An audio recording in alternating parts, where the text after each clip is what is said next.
So I'm going to continue to work on this Wave project today.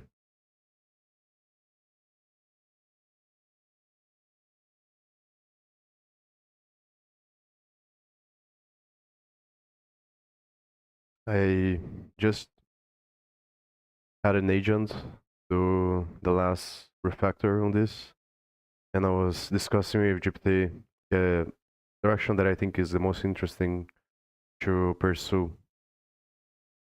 And I think that's what I'm gonna do now.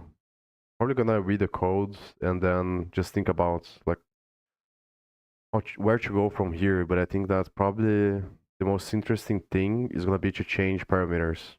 Basically, when I press a key, it shows up the current key, and then here is the composition.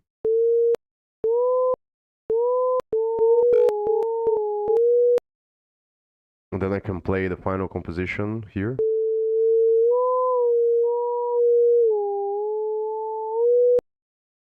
And I think I can also reset, and then I think I haven't tested it yet, but yeah, pressing backspace removes the history.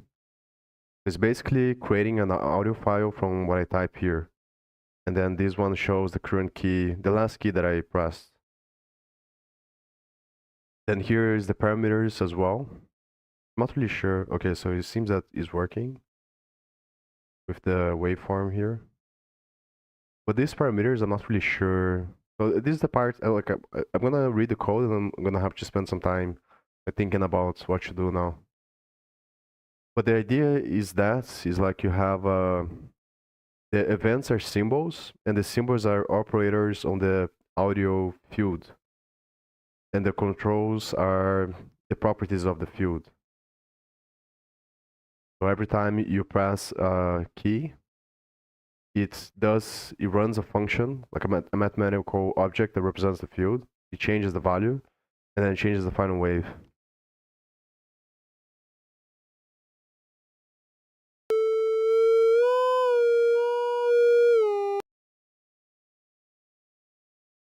Let me see if it's streaming.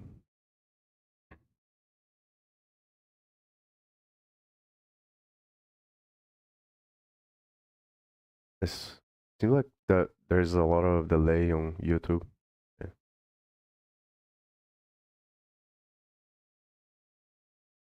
So I'm just gonna read the code now.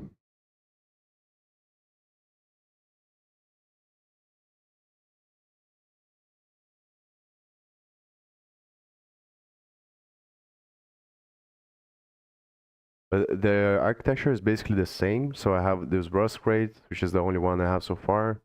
Then I have the website, which is a React website. Then we have the components are the UI. Then I have the context, which initializes an audio, which initializes an engine class that basically calls the WASM functions. So the functions from the Rust side. I'll put some music for myself.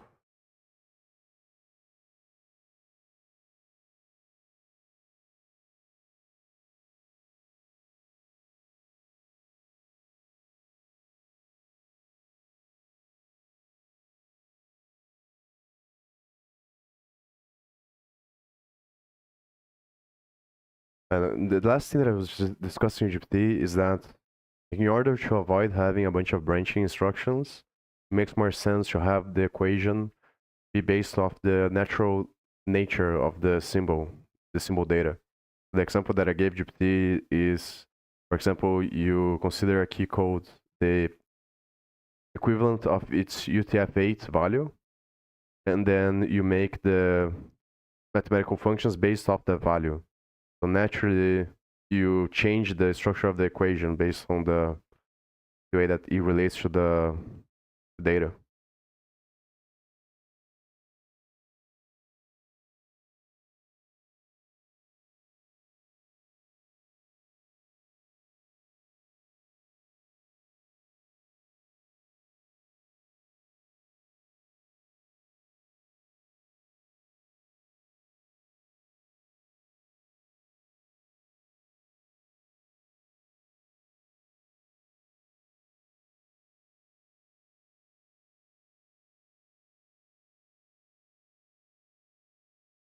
Oh, I forgot to close.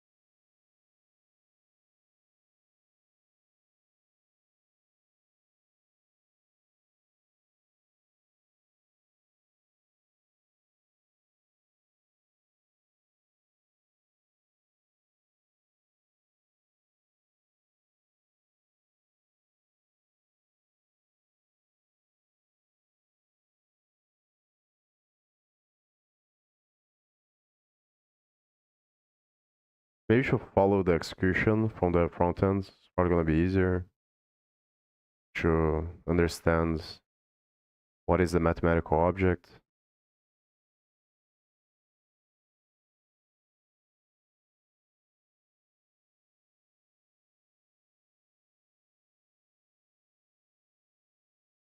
So it's creating. I think I'm just gonna follow execution because obviously I can understand these functions, but then there's no coherence with the bigger thing.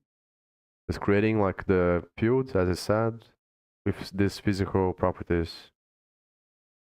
So the way that I think about it is that the field, the audio samples are the projection of the field, and the symbols are operators inside of that field.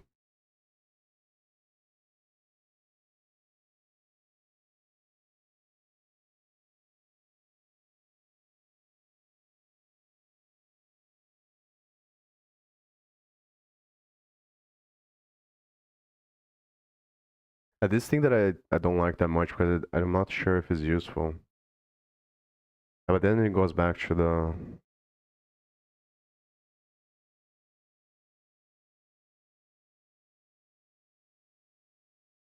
I think it's a similar distinction that you have on several different places. Basically, the distinction of a constant and a variable. So these parameters they work like constants, I think, on the constant properties of the field that shapes the topology. And the symbols would be like the variables, I think, but it encodes the variables. But the question is obviously like how do you make the distinction of what is fixed and what should change? That's the thing that I'm not really sure because I think it doesn't make a lot of sense to have like a baseline as a waveform.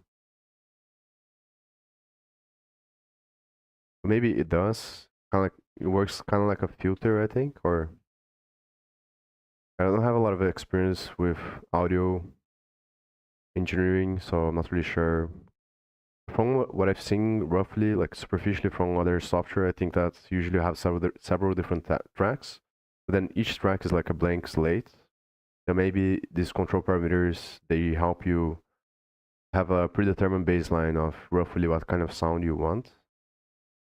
Then, yeah. Not sure for what I'm trying to do, if it's interesting or not. This is the function that projects. That's the controls here. The field state here. This is relatively easy to understand so far. The frequency times 2 the power of the field position. The square of the field position. Probably. No, it's not described because not. Oh yeah, it is power off. So, but it's not the square, I think.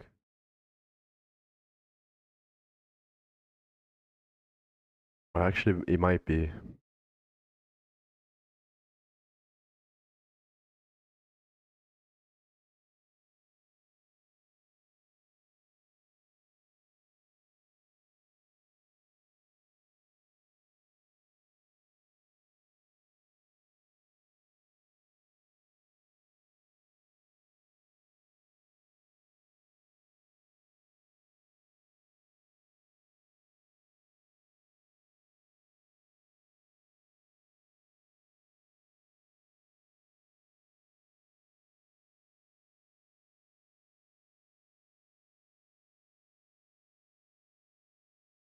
I don't understand why there's four. So maybe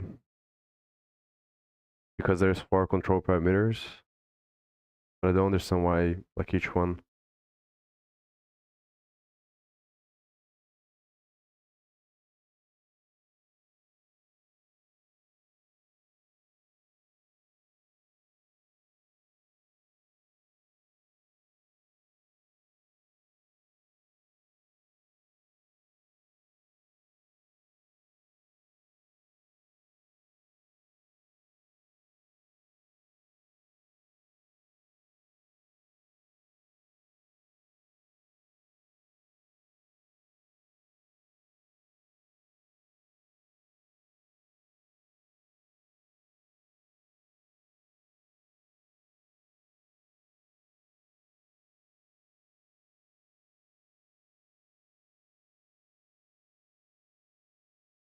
I think that's normally people call the fundamental frequency as F0, from what I remember. So this is probably the fundamental frequency based on this base character, which is based on the wave type. The wave type's gonna change the way that this value changes.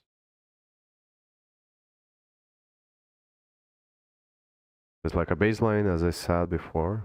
So this part is the one that I'm not really sure. Maybe the first thing that I should do is add another option to make it like to have like no baseline, I think. Then you would be like the square, I think. Or I can just do a type here as easier. But I'm not really sure if I'm gonna have to change more things.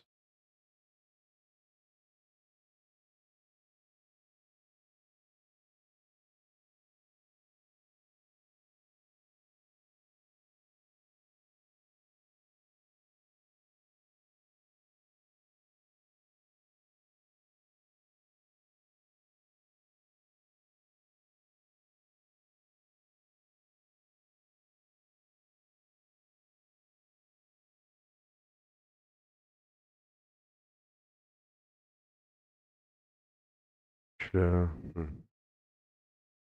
yeah, so it works.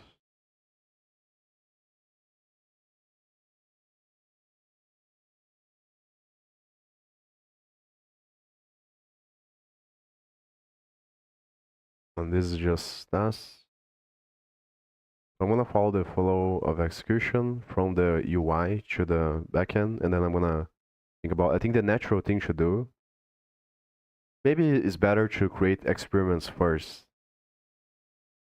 Then once I have like automated experiments, then I create a machine learning model that tries to learn some properties or tries to learn states from the field, tries to capture states or explore states of the field based on the symbols.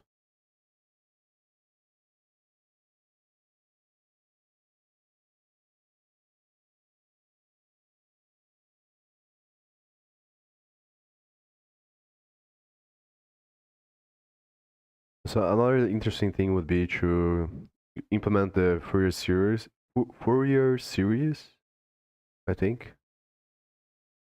Because I'm not, I don't think that this equation here is the same as the Fourier series. Probably not. Yeah, I don't think it is. Because there is no complex numbers, I think, and no Euler.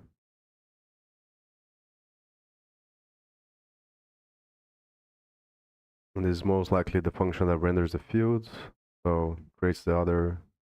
Oh.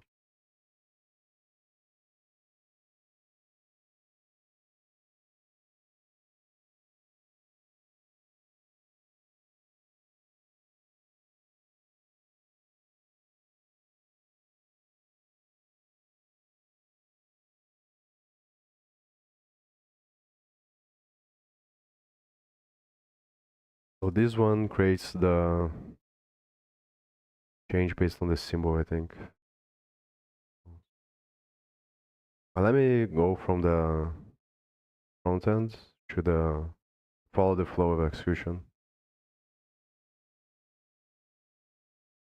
We're just gonna call this. So this one has encodes the what you receive from the event of the keyboard event, then it calls the engine. It has this effect here which I didn't have before. If it is a symbol, you refreshes the position and the preview. If it is a backspace, probably it removes. It's gonna, I think it removes on the backend probably, on the history. Then it emits the change. Okay.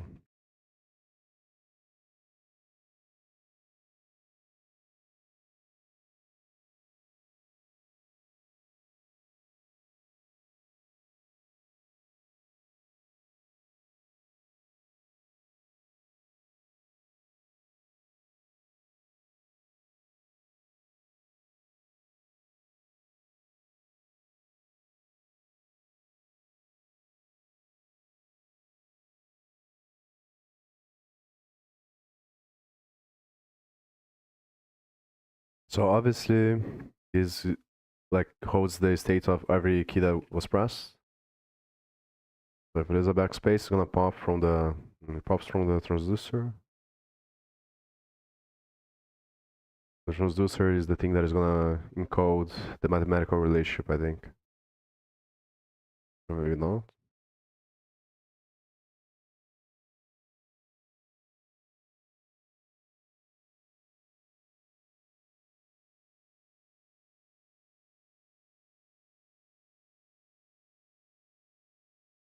Okay, so that is not encoding the.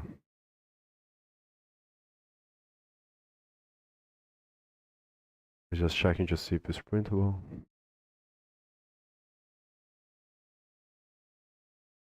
So it's just keeping track of the symbols and then translating to text probably through this finger.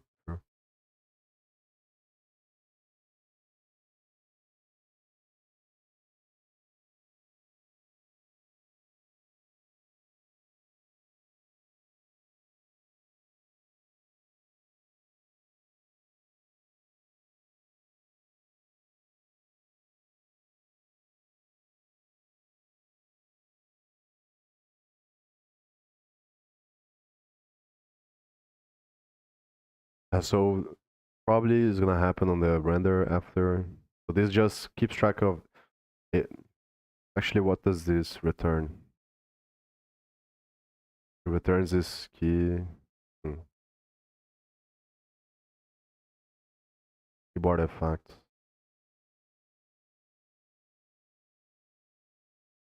So what is? I don't understand. Maybe there's an implementation on this.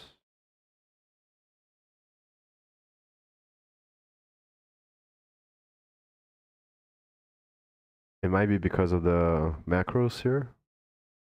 I don't understand how is it calling this effect function here.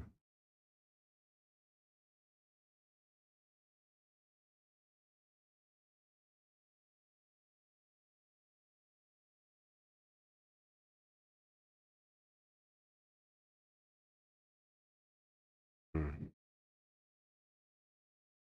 So this is the implementation. Is gonna call this function.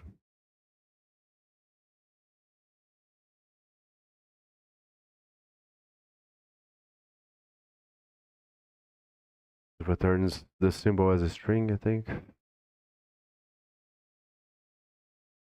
I think it does this just to check here. Let's check here to see if it's a symbol or a backspace. This is the function that is going to render. So it accumulates the state to the history on the sequence transducer. Then it calls these functions, and these are the functions that actually render the history.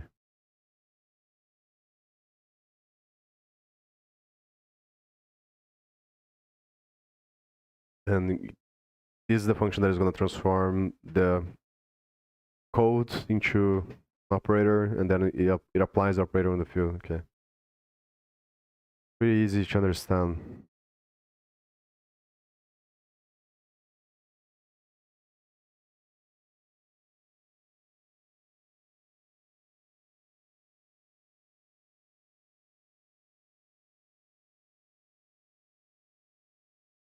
I'm just gonna ask GPT what direction that it thinks is interesting to go with.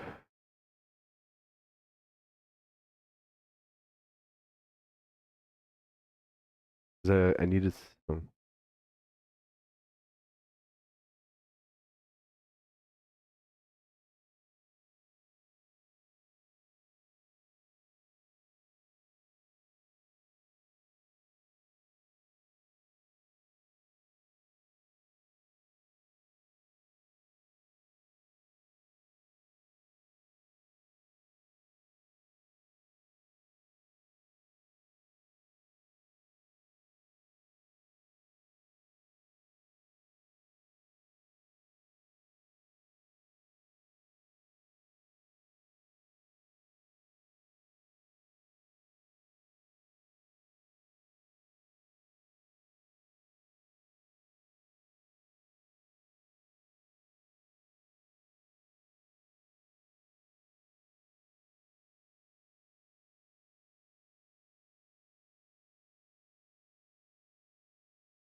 The last function is the one that projects the field into the sample.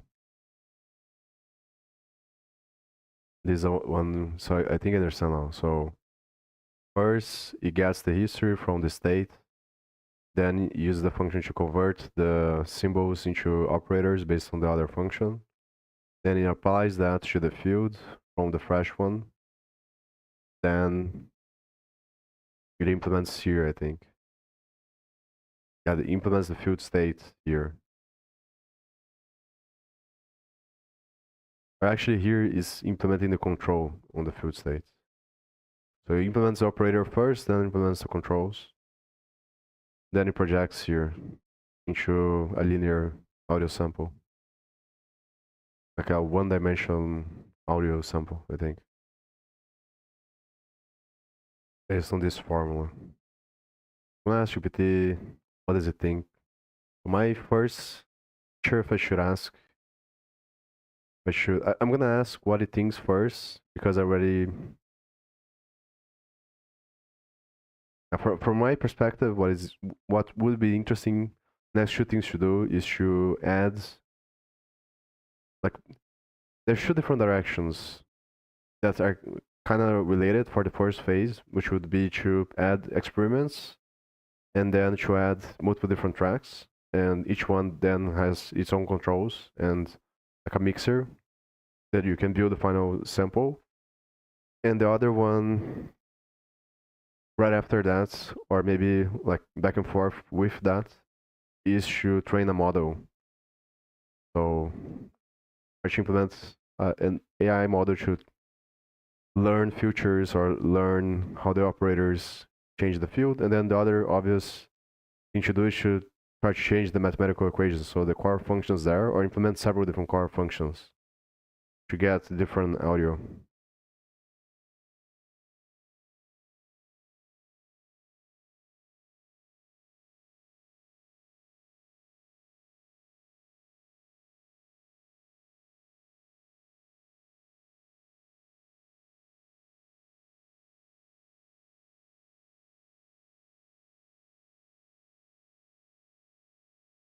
I'm not gonna bias into my thing, so I want to see what it says without my thing, then I review later. The obvious thing that I want to do here is add this none option here. Write it on here.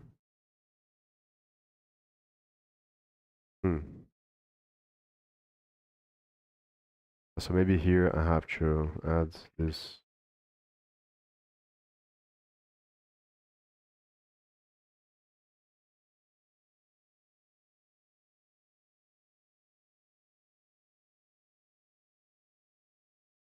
Not sure, like,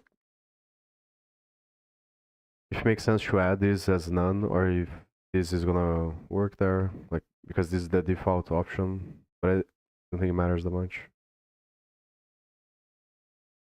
I'm just gonna add on the front end another option so that it does nothing there.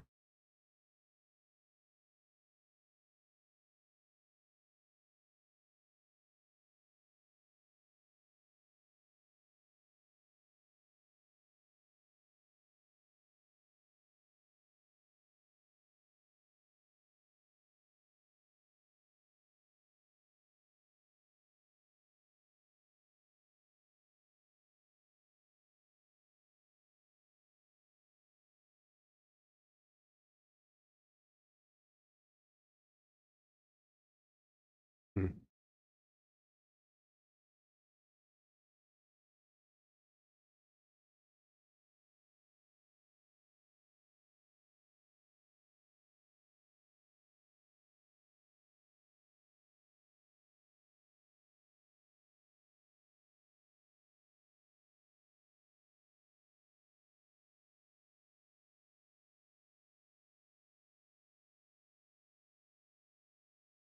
And this is kind of weird, it should be the other way there. Form type. The agent did this wrong.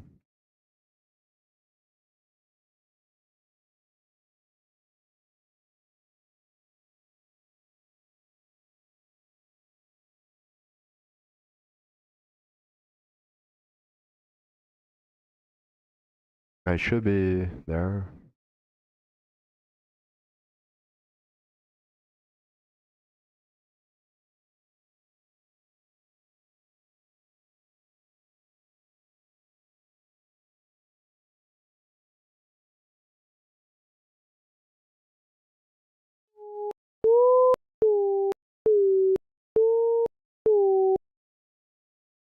It's kind of slow as well, so I'm not really sure if I should. I think it doesn't matter that much. Maybe for the experiments it will matter.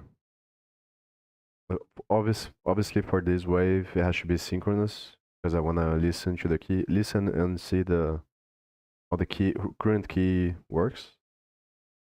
But for this one it should be asynchronous, I think. I think I'm just gonna leave it like this.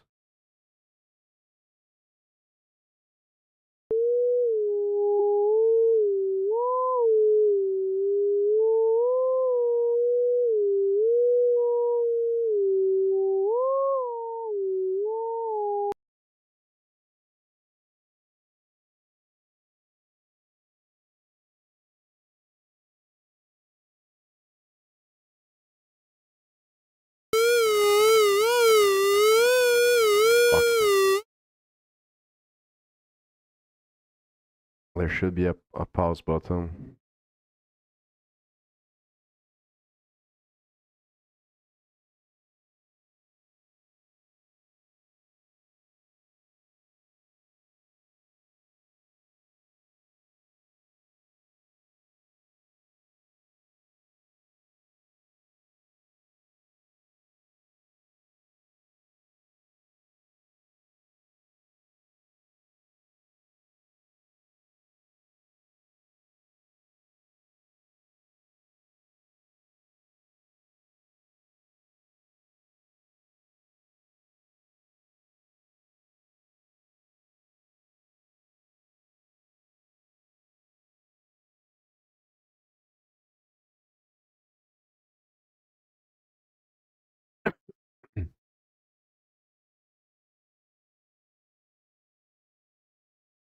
I'm not sure if to pause. I know that it's kind of annoying to pause the audio context because there might be some bugs.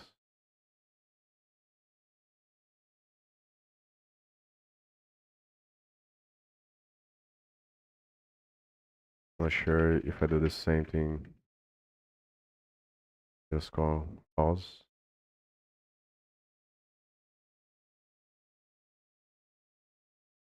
Maybe it should be stop. I'm not sure if that exists.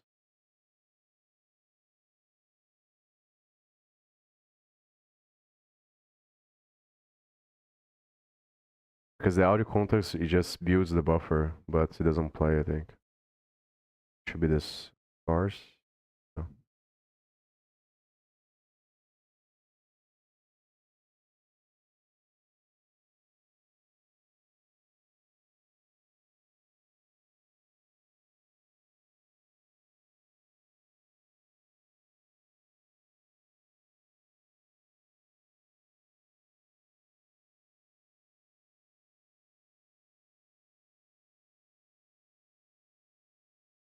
It shouldn't be private.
It's not working.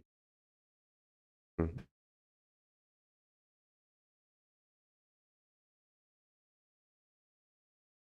It's because I didn't implement. No, I shouldn't have to implement on the backend. I think I'm just gonna ask GPT.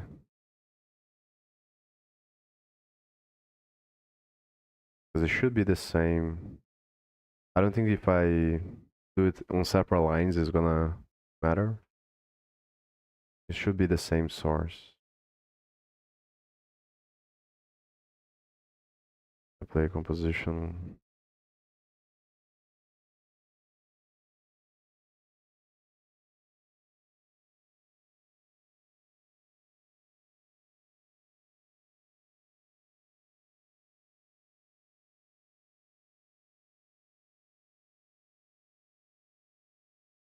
Whatever.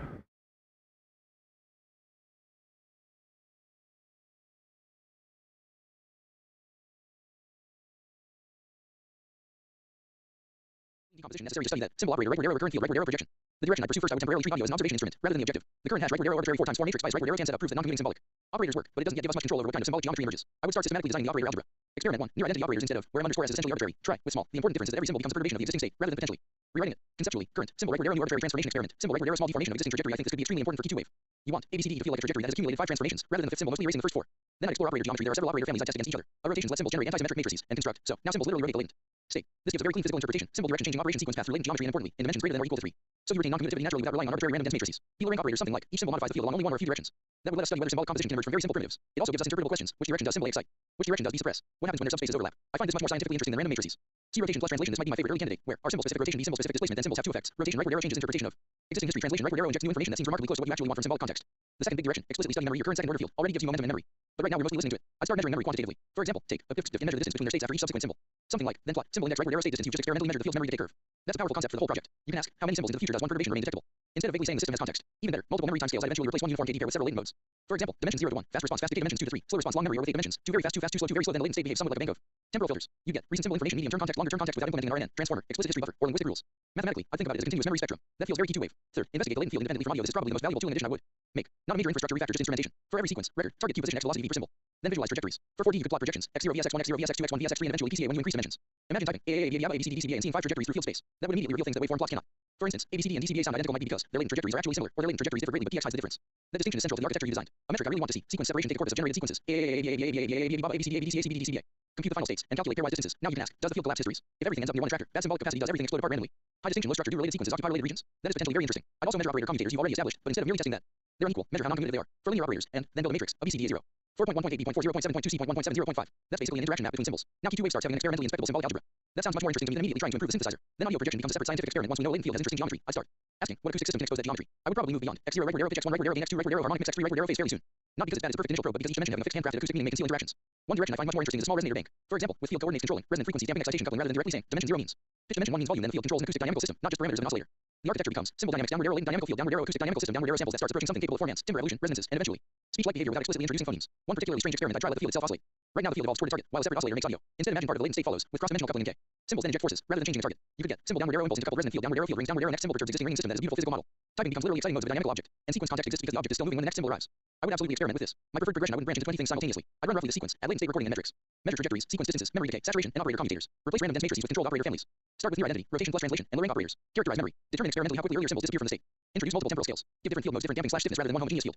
Try force/excitation dynamics instead of target dynamics, but only then make the acoustic projection richer. Resonator bank/coupled oscillators would be my first serious candidate.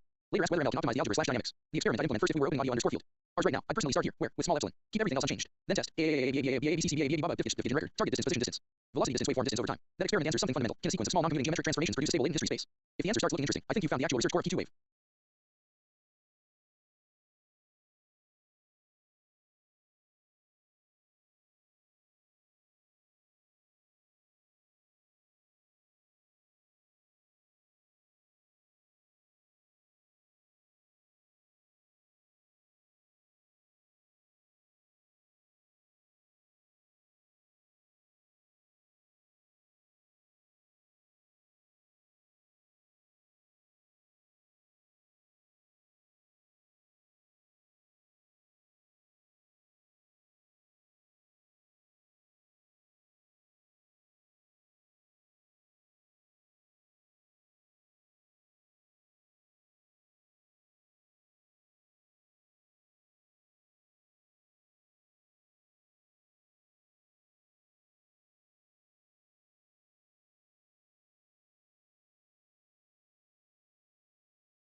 So from what I understand, he thinks that the most interesting part is to play with the equation first instead of doing the experiments. But I'm trying to think that how exactly I'm gonna do that. I think the main way is to, because I think I have to change the architecture if I want to do that. I'm thinking that instead of destroying the current one, I should add more functions, and then probably becomes, instead of having this apply operators be its own thing, I need to make a struct. Then the struct has several different types of equations, I think.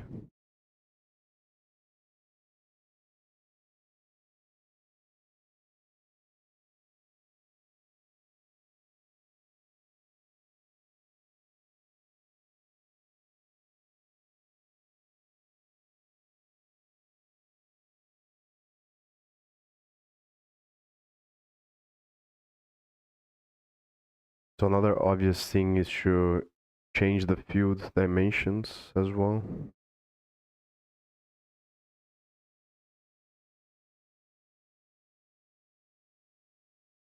The field operator is a matrix. I need to reveal how the symbols become the field operator.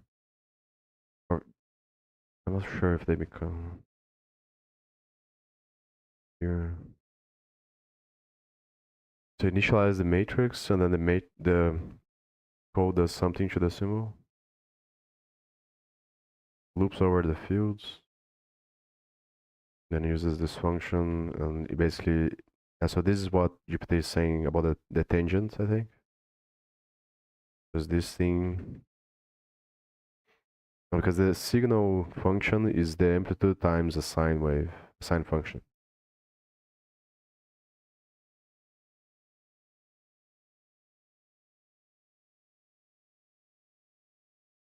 I think probably the most interesting thing to do with the equation is to introduce complex numbers. That's probably.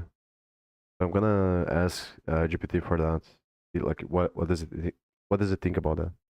There's two things. I think the first thing that I have to do is to change the architecture so that these functions are not like standalone functions, but they are part of another struct or part of a trait. Then I implement the trait probably.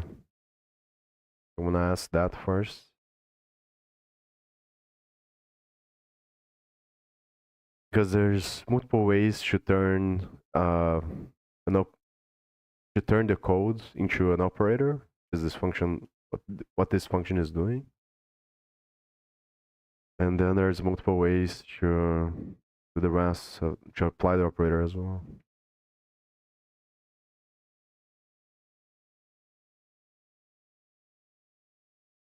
Also, I don't understand why it multiplies by this number. I'm gonna ask.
Like another obvious thing that I'm thinking about is what if I implement something that allows me to upload an audio file, for example, and then go to like the other way around. Start from the audio and try to decompose into the symbols. But I think that it makes more sense to first clarify the from text to the audio, from the codes to the audio.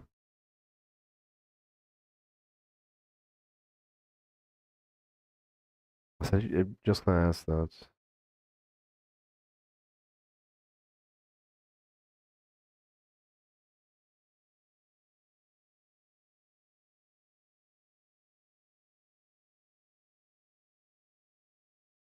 Just gonna ask this for now.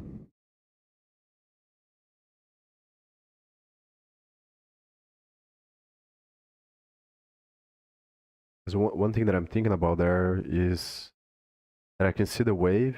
So one thing would be to add the possibility to zoom and pan on the wave to see closer what it looks like. Then the other thing would be to add labels to the X and Y, so you can see what each thing is representing. And I was thinking that like I should implement something that shows up the stats here, like other information for about this wave here on this side. But then like it's kind of because we already have but actually you don't have. And maybe this is a good idea because for the key, I have the control parameters which are like the baseline of the wave, but I don't know what this represents in terms of frequency. And there's other concepts as well that I forgot. Like it's harmonics, frequency, harmonics, then tone, I think. Overtone, harmonics, chords, interference, half step, consonance, dissonance, and tempo. That's the one that I have written down. And also pitch as well, and other stuff like this.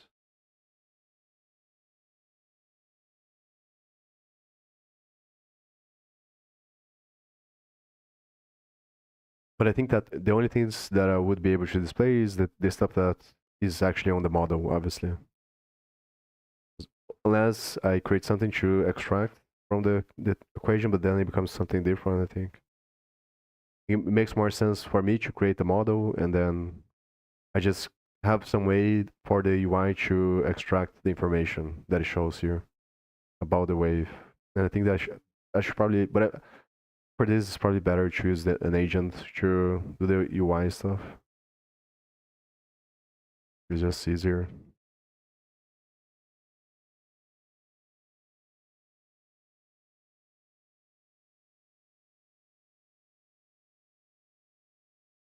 I'll be right back.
So I was thinking that it's probably gonna be a good idea. Like first, I create a bunch of different equations. So move the functions to a struct or to a trait. To I'm not really sure. Trying to think.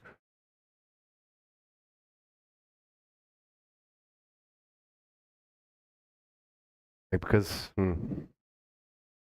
like, I think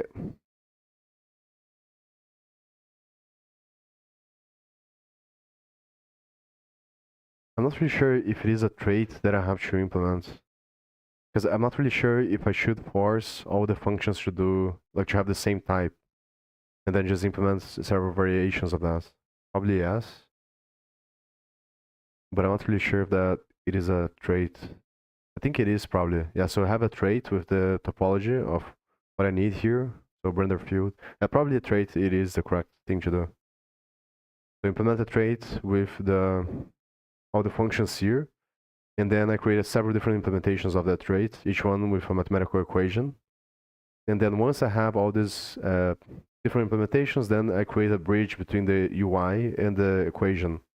And then the things that show up on the side here is like I can have a selection, and then the selection changes the parameters. It's probably the best direction to go in the beginning, because then this will allow me to manually customize the properties of the equation that change the waveform that I get.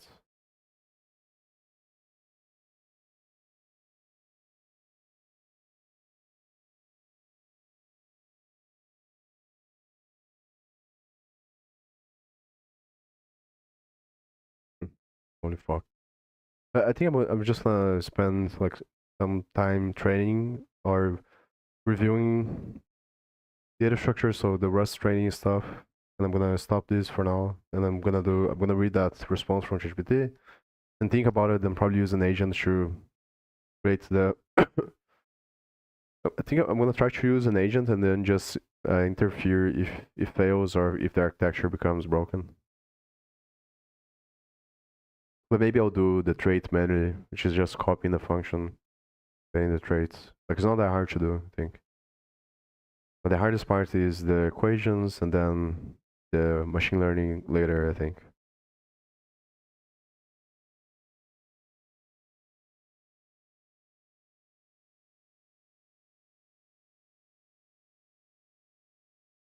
The thing is that I'm gonna have to spend time thinking about how to structure equations, and it might be hard to think about this, like the matrix stuff when it comes to the memory, how it was gonna work. I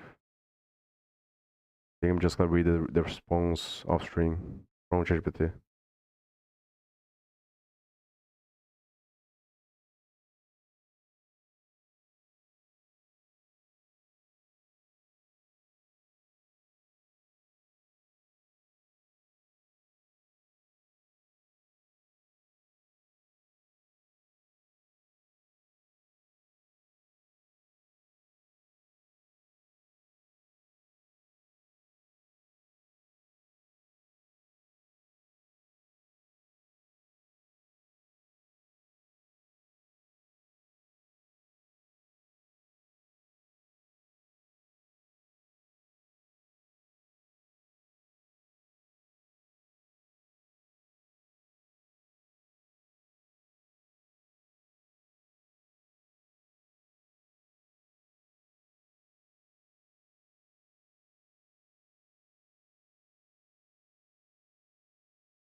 we're just gonna review this implementation of the hash set, and I'm gonna do some quizzes, and then I'm gonna stop streaming. So this is pretty much similar to the other one, to the hash map.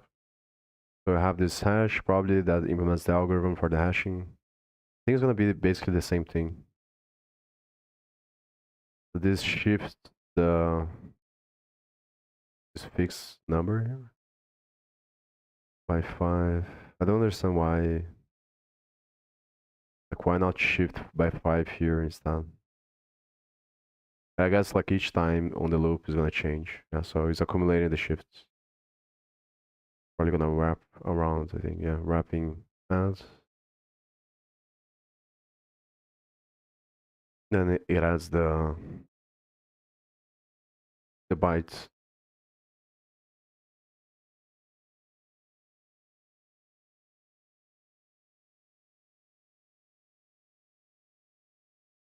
It's basically hashing here, shifting by 5 each time, and then adding with this value.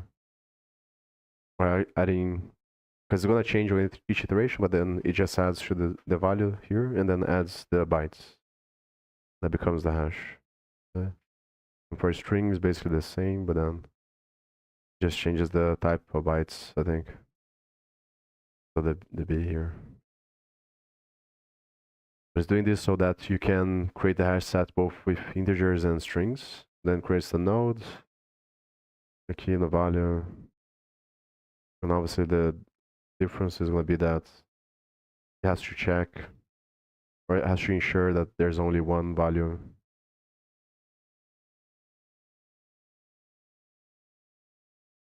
Only unique values on the hash.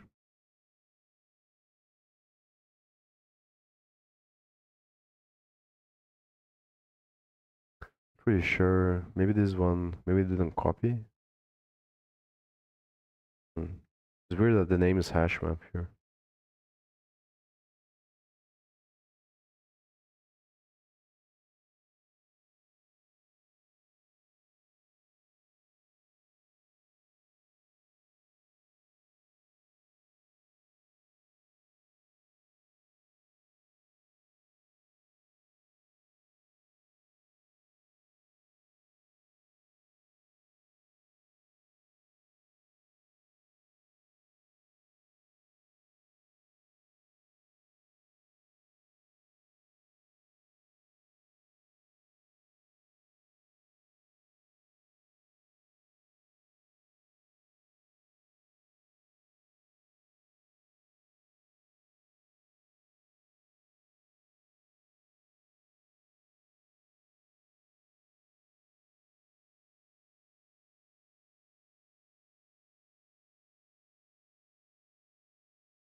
Uh, oh, so okay, so here. I was gonna say that, like so far it seems that exactly the same as the first, as the hash map that I reviewed last time.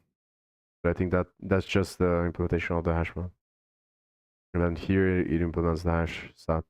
It creates the map using the other one.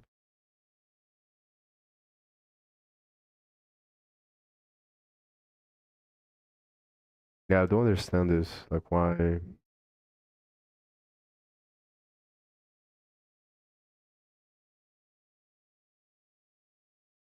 Just using the key and nothing as the value. Yeah, so I guess that makes sense. Because then there's only ever gonna be one value on there. So it's basically the same thing, but you only add one value. Yeah, I think that makes sense.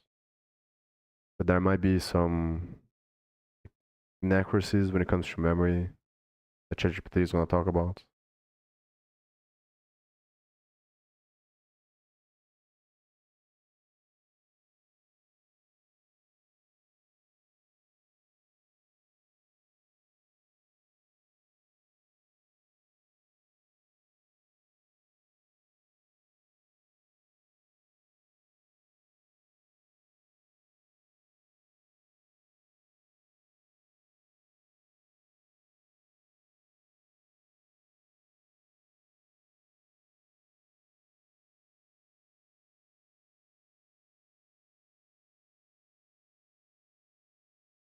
So it's pretty simple. It's basically the same thing, but then the only difference is that you add using the same value always. You can use the value as the key to ensure that there's only one value on the hash map. I'm gonna read the GPT's response and then I'm gonna see if I can do this quiz. Like sometimes it does like this weird thing. Okay.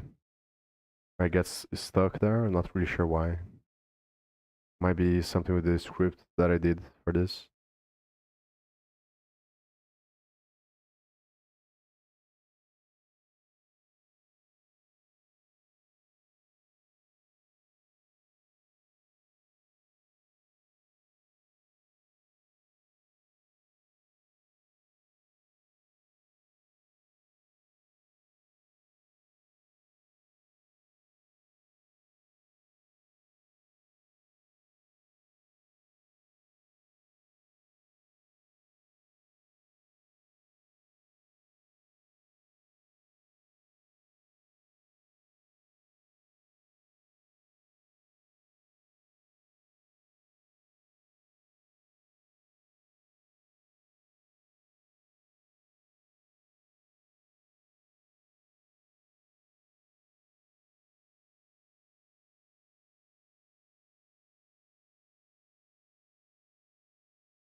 Two search existing bucket. 3 if equal key exists. Replace value, return old value.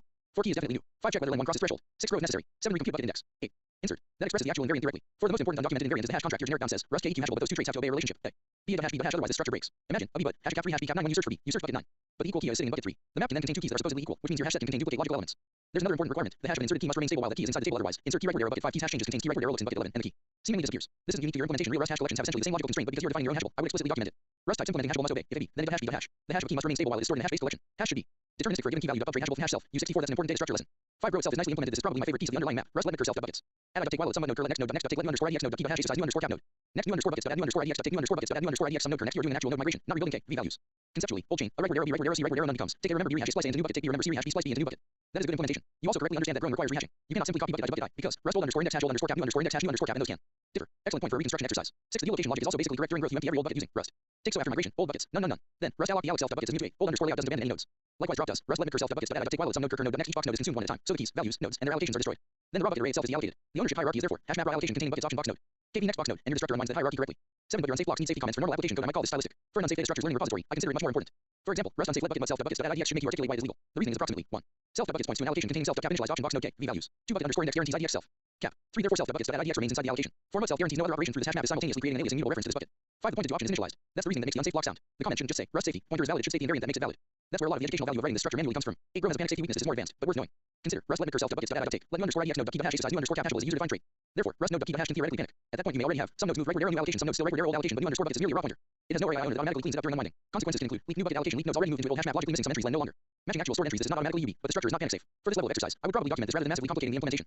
A later exercise could introduce raw buckets k v as an array owner for the allocation. That would be a very nice lesson in why Rust normally wants resource ownership wrapped in types rather than loose raw pointers. Now your biggest test suite hole is collisions. Your current growth test. Rust 40 and 020 set insert is useful, but it doesn't deliver the exercise. The reason your linked lists exist. Create a key type where everything hashes identically. Rust derived debug. Partially Q. EQ struct colliding I32 and hashable for colliding. Hash self. Use 64 0 now. Insert 0, insert 1, insert 2, insert 3, insert 4 must produce effectively. Bucket 0. 4 right word error 3 right word error 2 right word error 1 right word error 0 then deliberately test. Remove head, remove middle, remove tail, remove. Non-existent while verifying every untouched value is still reachable. That specifically attacks. Rust next update cur. Next node.next update which is probably the most delicate safe Rust ownership manipulation in this entire implementation. 10 also test destruction because you are managing a raw bucket allocation yourself. I add a key with a drop counter. Something conceptually like Rust struct drop key ID. I32 counter RC cell use size. Impl drop 4 drop key from drop mud self counter set self counter get 1 then. Insert 100 keys for several growth drops. Set expected drops 100 this can expose. Lost nodes double drops. Leaks caused by normal execution. It doesn't prove absence of UB, but it greatly improves confidence. For an unsafe collection implementation, I'd also eventually run the suite under Miri. 11 hashable for STR gives you slightly awkward semantics to implement. Rust implementable for STR therefore this. Rust set. Insert who makes. TSTR so contains expects. Rust TSTR and consequently right. Rust set contains who it works, but its consequence worth noticing. The standard collections have more sophisticated board key machinery, allowing things like a known string collection to be queried with STR. That complexity is absolutely not necessary here. I would simply add string support if useful. Rust compatible for string hash self. Use 64 hash underscore bytes self. As underscore bytes and factor the byte hashing into a helper. 12 I add default since Rust hash set new takes no arguments. Idiomatic Rust usually also gives Rust t. EQ hashable default for hash set t. Default self new very minor, but worth learning. A version I would consider stronger. I would keep the architecture essentially unchanged. In particular, I would not replace your allocation with vec because doing so would eliminate much of what you're practicing. Here's the direction I use. Rust use std alloc self layout hash underscore bytes bytes. U8 U64 11 53 81 U64 for byte time bytes h5. Wrapping underscore add h wrapping underscore add byte is a 64 h hashing contract. Equal values must produce equal hashes. A key's hash must remain stable while stored in a hash table. Hashing should be deterministic for a given key value. Upgrade hashable from hash self. U64 impl hashable for E32 from hash self. U64 hash underscore bytes self. 2 underscore L underscore bytes impl hashable for STR from hash self. U64 hash underscore bytes self. As underscore bytes impl hashable for string from hash self. U64 hash underscore bytes self. As underscore bytes struct node k v key k value v next option box node k v struct hash map k v buckets mud option box node k v cap u size len u size impl k eq hashable v hash map k v node self with underscore capacity 16 with underscore capacity u size self let cap capacity max 1 let layout array option box node k v cap expect bucket allocation size overflow safety layout has non-zero size because cap 1 end option box node k v is non-zero size but let buckets unsafe alloc layout is mud option box node k v buckets is underscore alloc handle underscore alloc underscore error layout every bucket must contain a valid option before we may redraw it. 4 0 cap safety I cap so this points to one element inside the allocation. Each slot is written exactly once during initialization. Unsafe buckets but add right non self buckets cap len 0 len self u size self length is underscore empty self bool self len 0 bucket underscore index self key k u size debug underscore insert self cap 0 key hash size self cap 2 underscore grow underscore for underscore insert self bool test whether len 1 cap 3 4 without floating point arithmetic self len 1 4 self cap 3 insert mud self key k value v option v let self bucket underscore index key first determine whether this is actually a new key. We do this before growth so duplicate insertion doesn't cause unnecessary resize but unsafe safety idx self cap and every bucket in the allocation is initialized. Mud self gives us exclusive access but let bucket mud self to buckets. Add idx let current bucket but as underscore mud while it's some node current if node but key key returns some stdm and replace mud node value current node but next but as underscore mud we now know the key is not already present.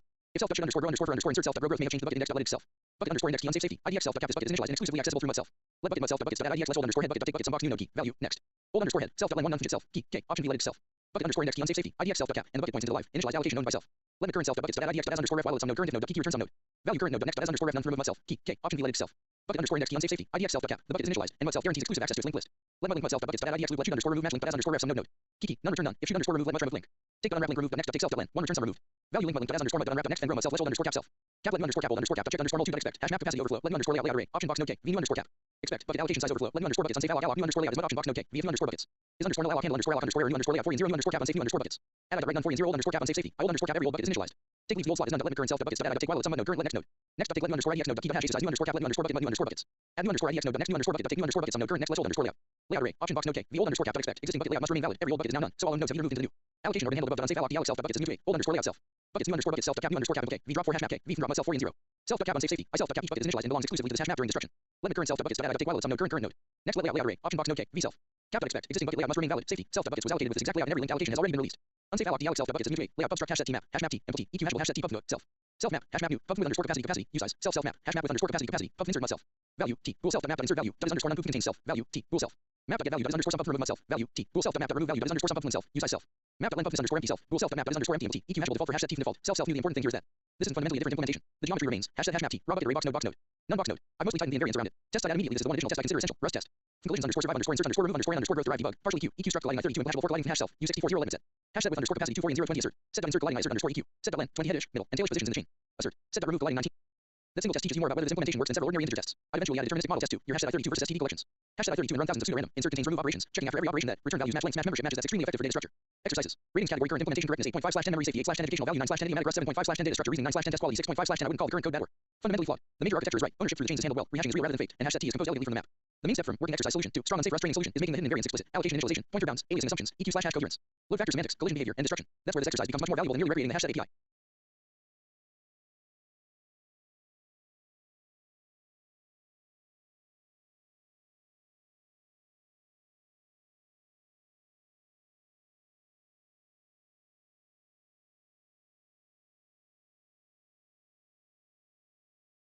Now I'm gonna do a couple of this. I think I might make this streams about key to wave private, and I'm probably not gonna do more because I'm concerned about revealing too much, I think. So I'm not really sure if I'm gonna continue to do this. Maybe I'll leave the streams, but then like this is the last one that I do for this project, and then I do something else on the next stream. That's probably what I'm gonna do. Is the direction that I wanna go with that. Like I'm not really sure if I wanna share on stream. I think I'm gonna do like 4 or 5 quizzes and then stop streaming.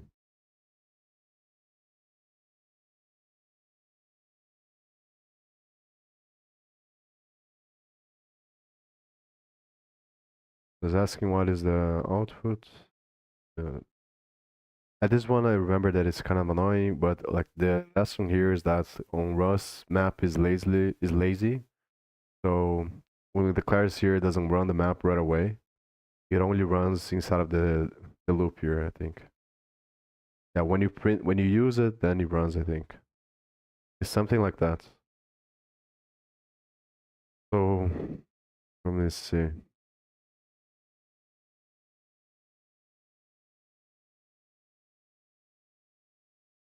So I think that the first one that it prints is probably 1,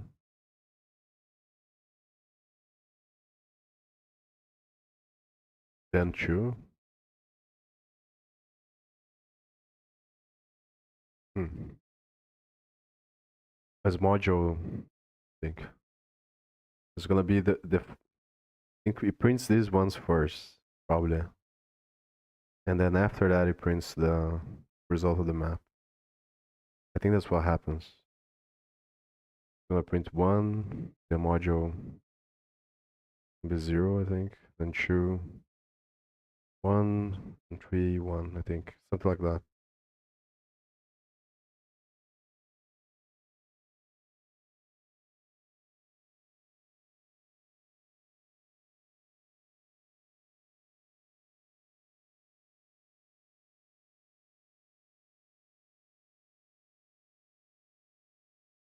It's because I think I got the logic correct, like assessing correct, but the remainder I got incorrect. The first one you print 1 because the first number is 1, but then the remainder when divided by 2 is 1. I put 0. I don't know why I did that. Then the remainder is 0 when divided by 2. Yeah, so the idea was correct, but I just put the remainder wrong. So then it's 2, 0, then it's 3 and 1, I think. Yeah. The next one. But the last one is that map is performed lazily. So it only performs on the second loop. On the first one that it prints is the original vector.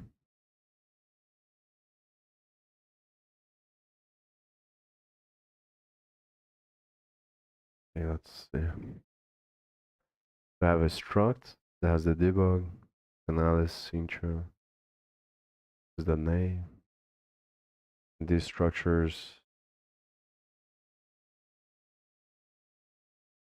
I'm not sure what have like is this reference? I'm not sure. Never seen this, I think.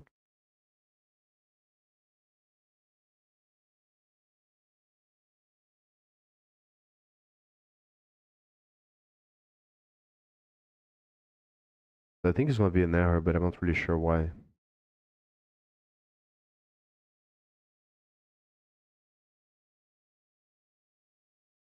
Obviously, if it was gonna print, would be Alice first and 30.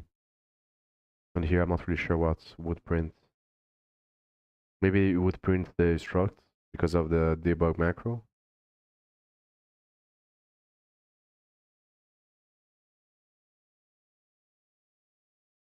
It might be an error because of ownership. Maybe it uses the name here, and because it's not a reference, then when it prints the person, it breaks. I'm not really sure. I think it is an error, but I'm not really sure why.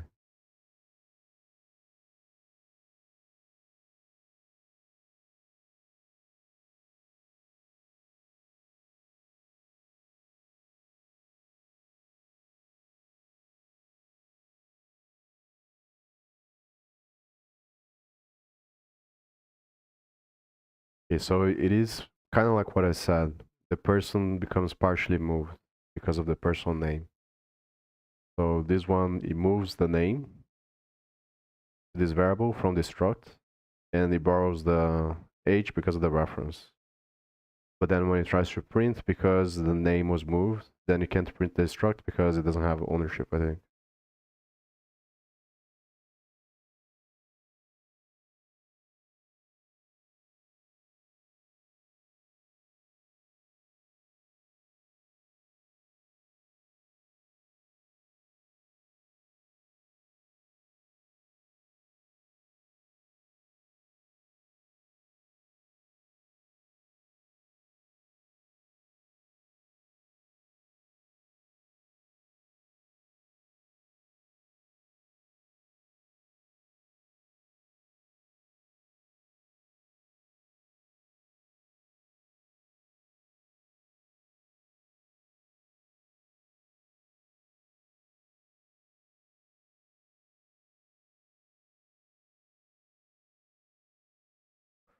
It creates a pointer to this address, I think.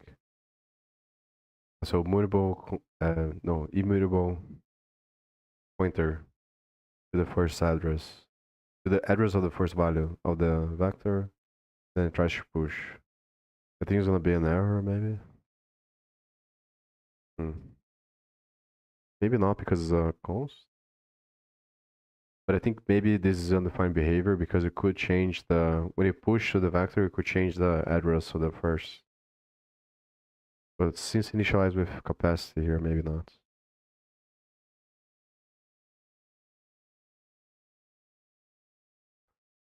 So yeah, it should be 0. If it doesn't break, then it's 0 the output. I think it is an error probably. Not really sure though. But the main question is whether or not pushing after you create a pointer, even if the pointer is const, which means that you can't mute. Yeah, but this is the thing, maybe. Like I think that the pointer is const, not the value, maybe. Yeah, I'm not sure. So it is 0, so it doesn't run out.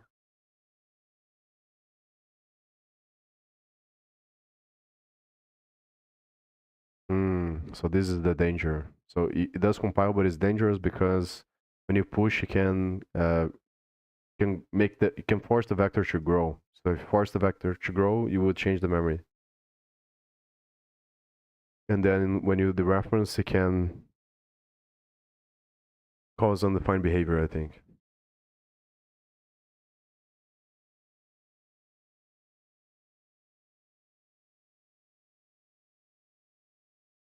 N would point to the allocated memory, so it's a dangling point. Okay. I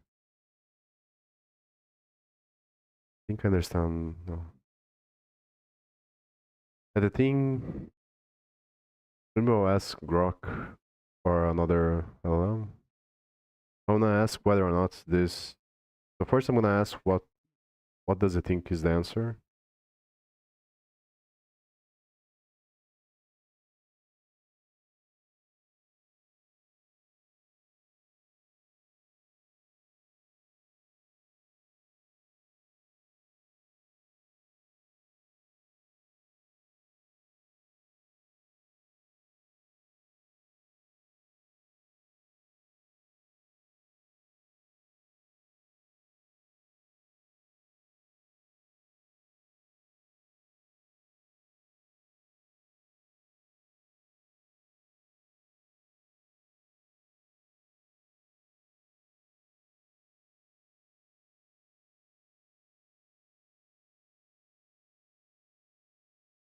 I want to clarify whether or not is the pointer that is const or is the value that is pointing to that is const when it creates the type like this.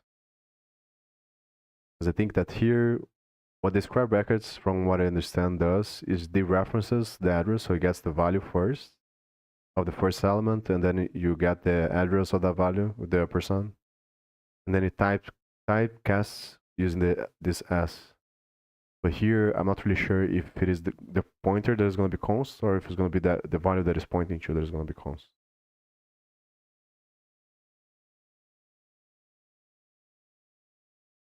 I'm going to move to the next one.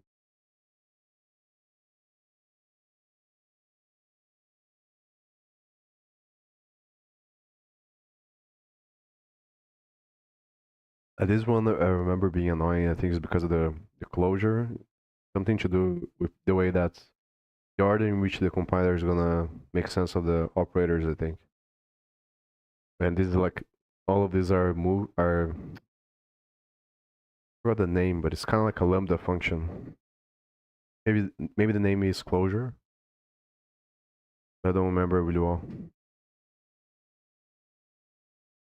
It just calls them in order here. And this %, I think, is like the bitwise AND operator, maybe. And this is like an empty or zero size type, I think. Or zero cost abstraction, zero size type, something like that.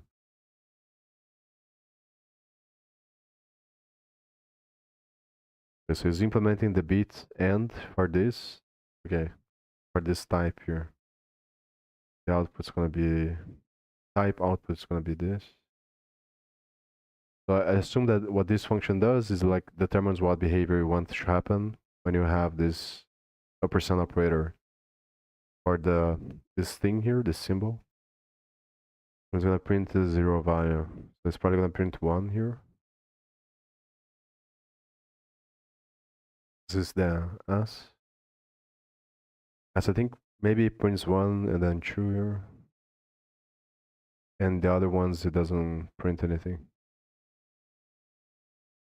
Not sure though. I'm gonna guess this, but I'm not really sure. It's 3.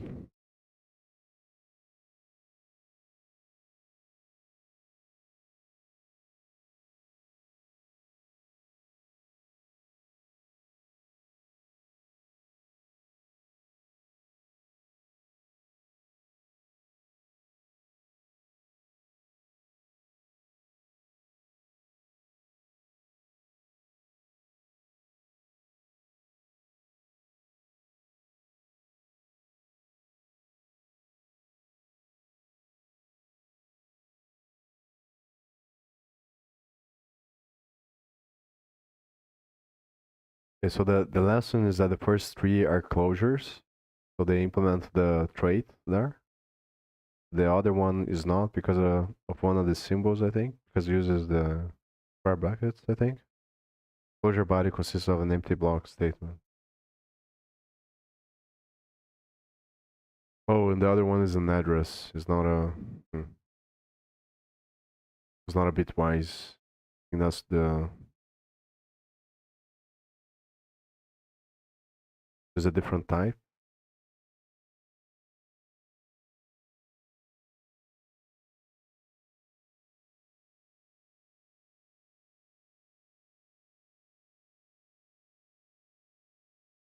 Oh, it's because of the brackets here. So this one works as an ampersand because of the way the compiler is gonna parse the parentheses. It's gonna do the ampersand, and this one is like a code block. So it doesn't fall into the same trait because it becomes a different type inside of the inside of this block here. Interesting.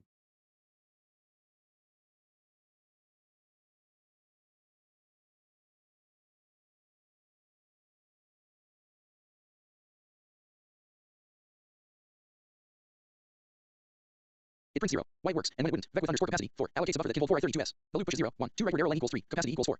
Let n equals nv0 as asterisk const 32. Takes the address of the first element and turns it into a raw pointer. V dot push 4 succeeds without reallocating because there is still room. Capacity was 4.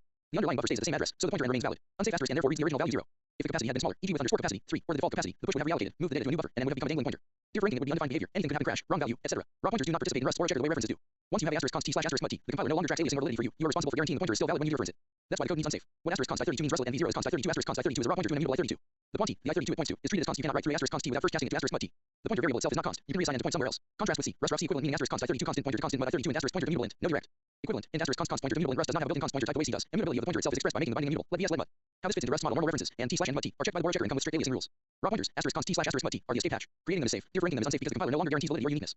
Turning a reference into a raw pointer and v0 as asterisk const I32 is a common way to obtain a pointer that outlives the temporary borrow.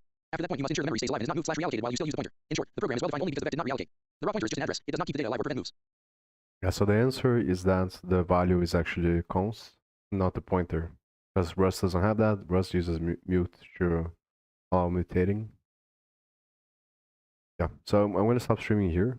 And I think next time I'm not going to continue to do this project. Probably because I don't want to...